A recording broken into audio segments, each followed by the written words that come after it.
Breaking news చూస్తున్నాం. హైదరాబాద్ లో చిన్నారి ప్రాణం తీసింది చైనా మాంజా. తండ్రితో కలిసి బైక్ పై వెళ్తుండగా పాప గొంతుకు చుట్టుకుంది చైనా మాంజా.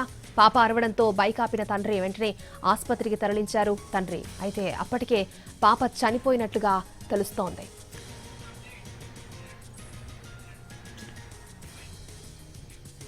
పాప అరవడంతో తండ్రి బైక్ ఆపారు. చైనా మాంజా తగిలి పాప అరవడం జరిగింది. అయితే హాస్పిటల్కి తరలించే లోపే చిన్నారి చనిపోయినట్టుగా తెలుస్తోంది. పూర్తి డీటెయిల్స్ మా ప్రతినిధి రవి మనకు అందిస్తారు. కిరణ్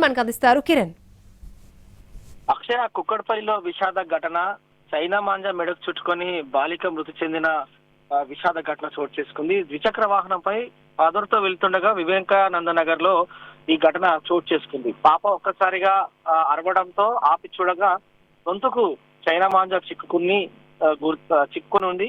తను గుర్తించారు ఫాదర్. తర్వాత వెంటనే హుటాహుట్న సమీపంలో ఒక ప్రైవేట్ హాస్పిటల్ షిఫ్ట్ చేశారు. కానీ అప్పటికే చిన్నారి మృతి చెందిందని వైద్యులు తెలిపారు. ఈ విషయం తెలుసుకున్న కుక్కడపల్లి పోలీసులు ఘటనా స్థలాన్ని చేరుకొని దర్యాప్తు చేస్తున్నారు.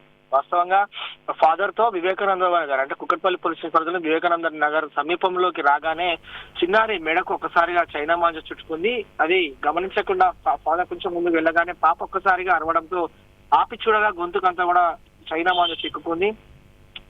చాలా వరకు కూడా ఆ పాప అరవడం తర్వాత అప్పటికే హాస్పిటల్ కి హుటాహుట్న కూడా తండ్రి చిన్నారిని కూడా హాస్పిటల్ తీసుకెళ్లారు. కానీ అప్పటికే చిన్నారి మృతి చెందిందని చెప్పి వైద్యులు నిర్ధారించారు. ప్రస్తుతం అయితే కుక్కడపల్లి పోలీసులు కేసు దర్యాప్తు చేస్తున్నారు. అక్షయ, కిరణ్, పాప వయసు ఎంత?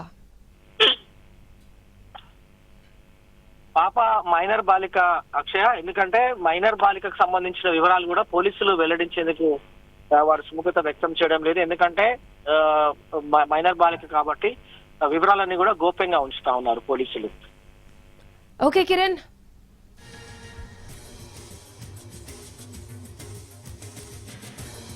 హైదరాబాద్ లో చైనా మాంజా చిన్నారి ప్రాణం తీసింది. తండ్రితో కలిసి బైక్ పై వెళ్తూ ఉండగా పాప గొంతుకు చుట్టుకుంది చైనా మాంజా. చిన్నారి అరవడంతో తండ్రి వెంటనే బైక్ ఆపాడు. పాపను వెంటనే ఆసుపత్రికి తరలించగా అప్పటికే చనిపోయినట్లుగా చెప్పారు డాక్టర్లు. తీవ్ర రక్తస్రావం కావడం వల్లే పాప చనిపోయినట్లుగా తెలుస్తోంది.